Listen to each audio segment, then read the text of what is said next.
Rasululloh sollallohu alayhi va sallam aytganlar: ummatim uchun hali shunday zamon keladiki, iymon keltirgan, menga ergashgan, o'zini musulmon sanaydigan ummatim namozni to'la-to'kis ado qilmay qoladi. Har yerda baland binolar quriladi.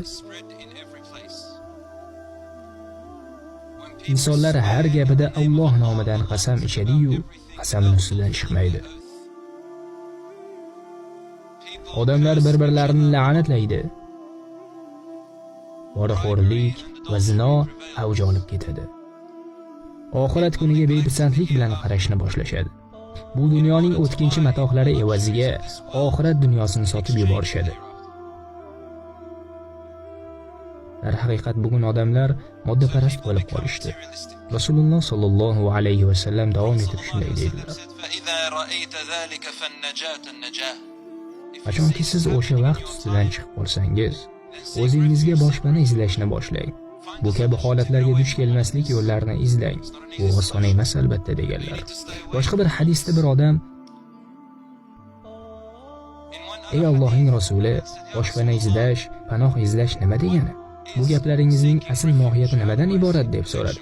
Rasululloh sollallohu alayhi va sallam quyidagicha tushuntirdilar: bu degani, qachonki o'lim seni yo'qlab kelmagunicha o'z uyida qolish, og'ziga mahkam bo'lish, tilini va qo'lini harom ishlardan tiyish dedilar. Birodarlarim, axir bundan ham yomon kunlar kelishi mumkin. Dunyoda sodir bo'layotgan voqea va hodisalardan inson shunchalar adashib qolganki, nima qilarini, qayerga borishini, kimlar bilan birga bo'lishini bilmay qoladi. Hamma narsadan shubhalanishni, ehtiyot bo'lishni boshlaydi. Hattoki uyda o'tirgan paytida ham o'zini ko'p narsalardan chetga olishni boshlaydi. Yaxshilik qilishni xohlaydi, lekin qayerga borib qoladi? Yomonlikka duch kelmaslikka harakat qiladi, lekin yomonlik avj olgan zamonda yashayapti. Ko'pchilik yoshlar mendan nega islom hamma narsani harom deydi kabi savollar berishadi. Aslida bu noto'g'ri fikr. Islom hamma narsani harom demaydi. Ammo atrofni yovuzlik qamrab olganida xuddi islom hamma narsani harom deganga o'xshab ko'rinadi. Chunki biz ana shunday zamonda yashayapmiz. Rasululloh sollallohu alayhi va sallam aytganlar: hali gunohlar oson amalga oshiriladigan zamon keladi. Hayo va iffat o'z qadrini yo'qotib boradi. Bu inson hayotining qiymati borgan sari arzonlashib borayotganining dalilidir. Uning qiymati yo'qoldi.